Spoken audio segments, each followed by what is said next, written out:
In this video, I'm going to be taking a tour around Hogwarts Legacy. So I will be going into the boathouse, the entrance courtyard, the viaduct, and the Great Hall and the Grand Staircase Tower.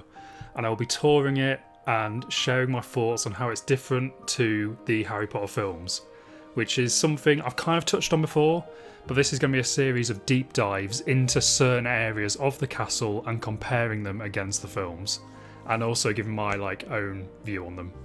So let's take a look. Let's load up the game. So here we have Hogwarts Legacy. We are advancing into the future here with the technology of streaming this whilst also having the camera on, which is something that people have been doing for years. But there we go. So here obviously we have Hogwarts Castle in Hogwarts Legacy. In my recent video I kind of spoke about this, but the colour grading, I mean, look how grey and washed out it is. I just feel like it could look so much nicer. But yeah, we're going to be touring the castle and giving my kind of thoughts on the areas, comparing it against the films. So we will start off with the boathouse. So let's go down.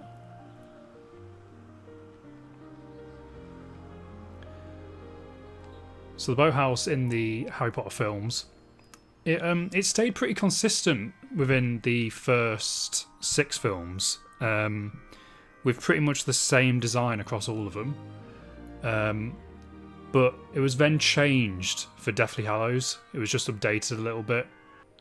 And actually this version more closely resembles the Deathly Hallows version of the boathouse, where it's kind of got a second additional layer to the top, and the roof isn't all just kind of one piece, it's kind of separated in half.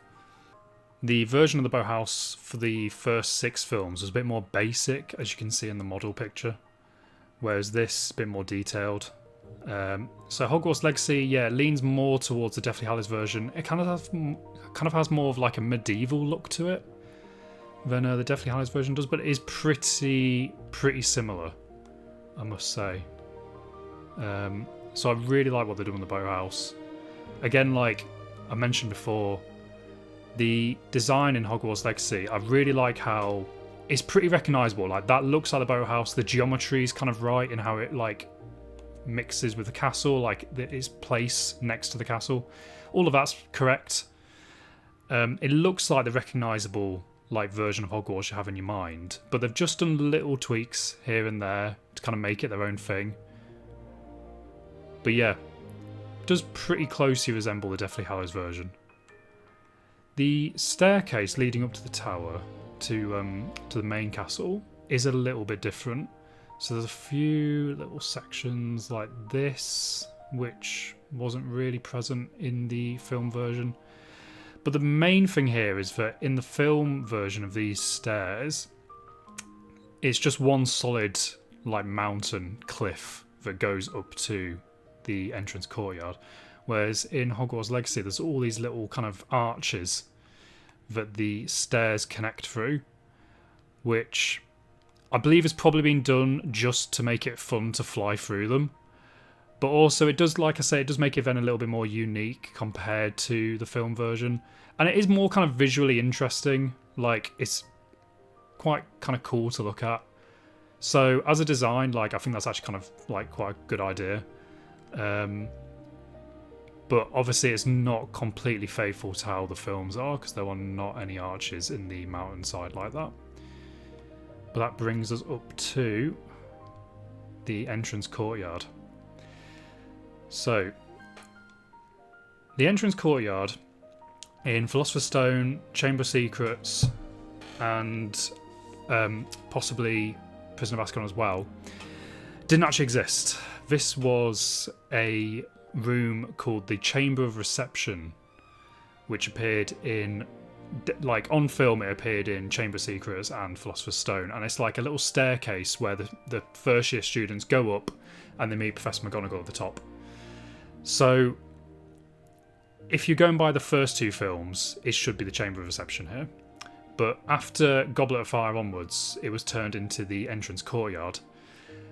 And then in Deathly Hallows, it was then expanded into a new, much larger entrance courtyard. The entrance courtyard itself, the actual set, was actually a redressed version of the clock tower courtyard, which is on the other side of the castle. But this version in Hogwarts Legacy most closely resembles the version of the entrance courtyard from Goblet of Fire up until Half-Blood Prince. It doesn't resemble the Deathly Hallows one. The Deathly Hallows one is much bigger. So yeah, that's the version of the entrance courtyard they've gone. And actually, it looks pretty similar to that version, to the Half-Blood Prince and before version of the entrance courtyard. There are some big differences with the outside of the entrance courtyard. So this section underneath was never present in the films. This is a new area for Hogwarts Legacy. Also, this kind of area is a little bit different. There's much more levels to this than in the films. In the films, it's all on one level and you go straight from that doorway, entrance kind of way here, onto the viaduct here. Whereas in Hogwarts Legacy, there's much more levels to it. You go down certain levels and there's all these kind of like little circular kind of areas, which again, like, it's not faithful to the films. Like, this is new, but it all looks kind of pretty. Like, it's all quite nice. And in some ways you might say that like the film version of Hogwarts is a bit too simple. So in some ways it's like taking the film version and kind of adding extra details to it, adding new little areas. And I like what they've done here. Like, it does make it look a bit more visually appealing, even though it's not completely faithful. So as we were saying, the Deathly Hallows version of the entrance courtyard, the other big change of it was that the viaduct was also moved, which is something we've spoken about before on this channel. So the viaduct, if we just go back a little bit, the viaduct is there. That's actually the placement of the viaduct in the Harry Potter films up until Half-Blood Prince again. So the viaduct, between Philosopher's Stone and Half-Blood Prince, connected the entrance courtyard to the east wing of the castle over here. It was then changed for Deathly Hallows, so it instead starts in the centre of the entrance courtyard here and goes out to a random hill somewhere over there. And I believe this change was made just so Voldemort could lead an army into Hogwarts. I think that's the only reason it was changed, and I hate it. I like the viaduct being where it is before Deathly Hallows, so in this location. Because it makes much more sense, like, connecting two internal parts of the castle to make it easy for students to like walk across. I don't understand why they would need a viaduct that connects the entrance courtyard to a random hill over there. Everyone apart from the first year students gets the carriages into Hogwarts. The first year students gets boats into Hogwarts and goes straight into the boathouse. Why would you need to be able to access a hill over there?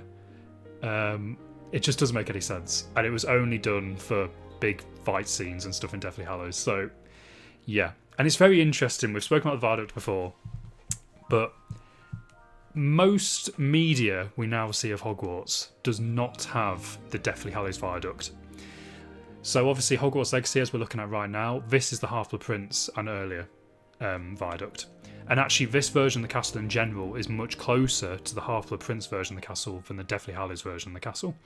The Deathly Hallows version of Hogwarts is barely ever seen in any merchandise, any video games, any mobile games. It's always the version of the castle before Deathly Hallows, the Half-Blood Prince version of the castle, including the Astronomy Tower, which was added in Half-Blood Prince. It's always the Half-Blood Prince castle that you see. Maybe the Philosopher's Stone version sometimes, but the Deathly Hallows version is never in merchandise. So I think that says a lot. It's like the Deathly Hallows version has kind of been erased from history. But yeah, Hogwarts Legacy decided to go with the Half-Blood Prince version of the viaduct, where it connects the east wing to the entrance courtyard. And the viaduct, it looks pretty similar to the films. Yeah. Like I say, it's just slightly different how it connects. It would normally connect on the same layer to the entrance courtyard, but in this version it doesn't. There's just a little bit of extra staircase and stuff to go down. But apart from that, pretty much very similar to the films. So we will move in to the interior of this part of the castle whilst it's getting dark. I love how you can just get off your broom like that. It's so cool. This looks a little bit different to the films, but broadly speaking, it's pretty similar. So you go through the two main doors and you find yourself in the Chamber of Reception. So this is interesting because what they've done here is merged two different versions of Hogwarts. So, as we were saying, in the first three films, the entrance courtyard is actually this Chamber of Reception room. So there is no entrance courtyard, and it's just this Chamber of Reception. So this really is only present in Philosopher's Stone Chamber of Secrets, Prisoner of Azkaban, and it's only on film in Philosopher's Stone Chamber of Secrets. So Hogwarts Legacy actually includes both the Chamber of Reception and the Entrance Courtyard, which is interesting, and I like this because I like the Chamber of Reception. It makes me feel really nostalgic for the first film because that's one of the first images of Hogwarts you have. One of the first interior images of Hogwarts you have is the Chamber of Reception, and it's a really amazing room. It was filmed in Oxford University, and it's actually near to the room that inspired the Great Hall. Which is the Oxford Dining Hall, which inspired the Great Hall. So they actually filmed on location in Oxford University, and it's the entrance hall. And as you can see, like, it looks very, very similar. And the Hogwarts Legacy version looks very, very similar, including this roof section is very, very accurate to the Oxford entrance hall. Except what they've done in the films, it's only half of this room. So they go up one side of the staircase, go up this staircase, and Professor McGonagall is here waiting for them. However, in the game, they've mirrored it. So they've made the room much bigger and sort of mirrored it horizontally down the centre. So it's almost like double the size of the Chamber of Reception in Philosopher's Stone Chamber of Secrets. But it creates quite a cool looking room. Like, I like what they've done. Like, this looks pretty interesting. But yeah, so this is the Chamber of Reception based on the entrance hall. Sorry, the staircase hallway is actually what it's called at Oxford University, so it's based on the staircase hallway. I was trying to visit this earlier in the year, the real life filming location, and because I'd gone down to Oxford to do my Hunt for the Hogwarts Express and the new HBO Max Hogwarts Express, which I'm going to be doing as a separate video a little bit later in the year. But it's part of my HBO Max deep dive. But I'd gone down to Oxford to see the new HBO Max Hogwarts Express, and whilst I was there, I was very close to quite a lot of the filming locations that were for the first couple of films. And I thought, oh, I'll go tick off some of these locations. I'll go to the staircase hallway at Oxford University, and turns out you need to book well in advance. It was completely sold out, and I just didn't think about it. I just did not think it'd be sold out. But yeah, I got caught out with that. So unfortunately, I wasn't able to visit it. But maybe I'll have another go at some point. But yeah, so you go through the Chamber of Reception. In the films, this leads straight into the Great Hall, but in Hogwarts Legacy, it does not. So, again, this is kind of merging two different versions of the castle, because in the version of the castle from Goblet of Fire onwards, these doors would lead straight into the entrance courtyard. So you would go through the entrance courtyard double doors there, and you would walk straight into this room, which I'm just going to call the entrance hall, because I don't know what the actual official name is. But this is an area that you do see in the films quite a lot. So it is pretty similar, this little area. And this is where Umbridge starts putting up all of her notices on the wall. And also in Deathly Hallows is where the statues are all lined up, going up all the up all the wall to the ceiling, and they jump down in that Pier Totem Locomotum bit. This is a cool little thing. This is the statue of the architect of Hogwarts. Really, that should be over here, but in Hogwarts Legacy it isn't. This is where the house points are collected in these vials for each of the houses. which has been there previously in some of the Harry Potter video games. But yeah, this looks pretty similar. There's a few little differences, like that window's a bit different. Yeah, like I say, the statue should really be over here. But for the most part, pretty similar. But that will lead us on to something which I really don't like about this game, which is that in the version of Hogwarts from the films, you should walk up these steps and then find yourself in the Grand Staircase Tower. Obviously, you do still find yourself in the Grand Staircase Tower in Hogwarts Legacy, but it's their new interpretation of it. I don't understand what they were thinking with this. The moving staircases is one of the most iconic parts of Harry Potter, in my opinion. Like, it's such a memorable image of the staircases moving, and just feels so nostalgic and like iconic. And they've changed it. They've completely changed it. So instead, it's a circular room. In the films, it's a rectangular room. And obviously, in the films, it's all the staircases going at like 90-degree angles to each other and like spinning around. Whereas in this, it's just one kind of central staircase in the middle, where the stairs can like appear randomly at times out of this kind of central column in the middle. Some of them just appeared there. It's just, why did they change this? Like I say, I'm totally okay with them changing things, adding their own new interpretations of things, but this is one where I don't agree with the new interpretation. I would have much rather just had a pretty faithful recreation of the moving staircases and the Grand Staircase Tower. Like, I will admit, this does kind of make more sense from a logic point of view, where the Grand Staircase Tower from the outside is obviously circular. And in the films, it's a circular exterior tower and then a rectangular interior room. But, like, in a way, like, so you kind of go like, oh, maybe it logically makes more sense that this area would be circular. But, like, this is meant to lead to other rooms and corridors. So, like, it doesn't necessarily have to fit the outside of the building, because there should be space in between the staircases and the outside of the tower to fit in classrooms and hallways and bathrooms and common rooms. So yeah, I don't like this, and it would have just felt way more nostalgic, way more fun if it was just the moving staircases that you know and love. So yeah, don't like that. Don't like that they changed that. But like I say, I'm okay with them changing things, but that's one where the new version is not better, in my opinion. And speaking of which, this is something that bugs me, and people have tried to explain this, I think.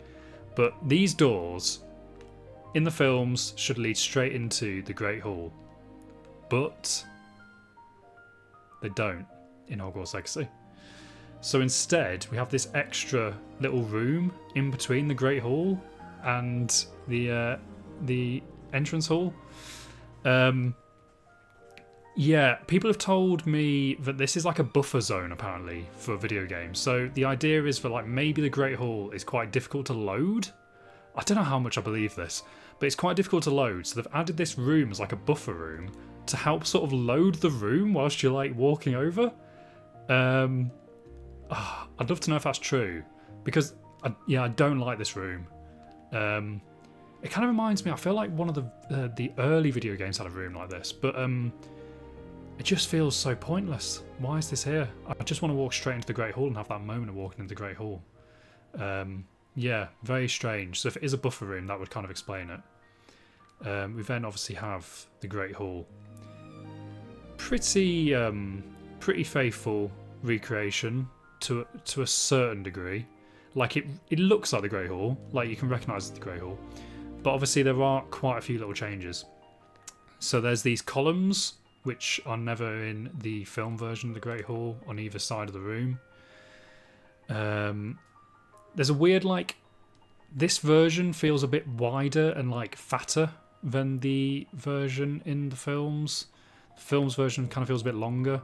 We have a doorway here, for example, which was never in the films. This door, which leads out, if it will load, leads out into another part of the castle. That doorway does not exist in the film version of the Great Hall.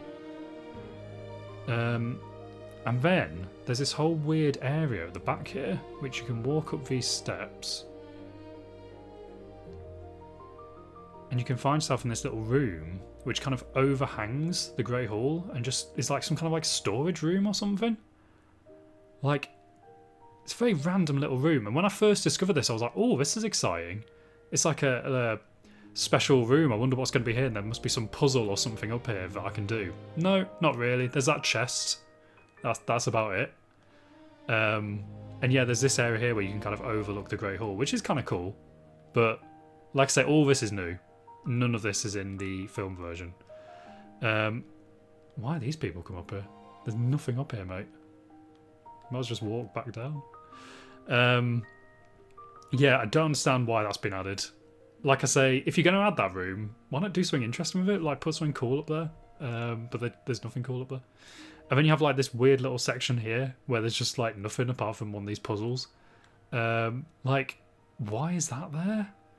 It's just, I don't know. There's some weird choices when it comes to certain parts of the castle. Like, I can't understand quite why they've done it. Like, I think I would rather them remove this room and make the Great Hall longer and make the tables much longer, and then that would feel a bit more like the film version. But yeah, very strange.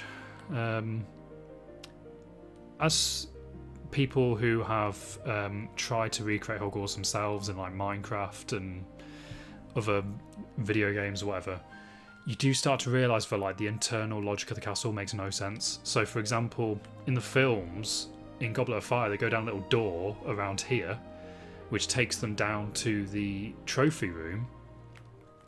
But that door never really made sense. From the outside, there should not be a door there. Like, it doesn't... There's no space for that door to go into on the outside of the building. So, Hogwarts Legacy, obviously the door isn't there. But, like, it would have been kind of cool if there was a little door, and it would have been like Goblet of Fire, and you could go down to the trophy room. But, like I say, it never actually made sense anyway. But yeah, that is the Great Hall. Like I said, I do like it. I like the design, and like it does feel like recognisable. And for the most part, it's pretty accurate. But like I say, like, oh, obviously the teacher table, we haven't spoken about this, but like this is a completely different shape, of course. In the films, it's just like one rectangle table that goes across the entire thing. Here we've got like a bit of a circle.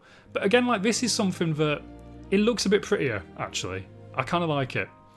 And I kind of like this little section with the podium and the lectern, sorry. And like, yeah, I don't mind little changes like that. It actually makes the castle look a bit nicer. But just little design things like why is that room there? Why is this room here? Things like that I can't quite understand. But that's when you kind of have to go like, this doesn't need to be a fully accurate version of Hogwarts. Like, it's a completely different time period as well. Hogwarts itself, there's like theories that it does magically change all the time. Like I think in the books they mention like, oh, I didn't realise this corridor was here. Like this has changed. So like, within the canon, it's possible that it can change appearance and change layout, and that's kind of part of it. So in a way, you've kind of got to go, right, you can't get too like hung up on all this stuff. But then there's just certain things, like I say, the Grand Staircase Tower in particular, where like I would have got much more of a nostalgic feeling if this was like the films. And I don't like what they've done with it. Because also it's like, it's only really one track that you can go on, rather than like the fun of like jumping between staircases and like running between them, and then they're moving around, and they don't even really move. They just appear. They don't move. But then technically, the moving staircases, I believe, was an invention for the films. I don't think it's ever really mentioned in the books. I think they sort of mention a couple of times about a staircase was moved, but they don't talk about one particular room where every staircase is moving. So yeah, they don't even really move. They just appear. So it is disappointing in this room. But yeah, that is my deep dive on the Entrance Courtyard, the Great Hall, the Viaduct, the Boathouse, and yeah, that whole area. In future videos, I'm going to be looking at the rest of the castle. So the rest of the exterior, And then I'll take chunks of it, so maybe like the East Wing, the Clock Tower Courtyard bit and Hagrid's, the Quidditch pitch, all the interior, like new classrooms, Defense Against Dark Arts Tower, common rooms. Like, I'm going to try and cover most of it and compare it against the films. So, thank you for watching. And like I said, I do enjoy this. I do enjoy this interpretation of the castle, so it is kind of fun to like do a bit more of a deep dive into certain areas and explore them more on their own. So yeah, thank you for watching this Hogwarts Legacy deep dive from a Hogwarts expert.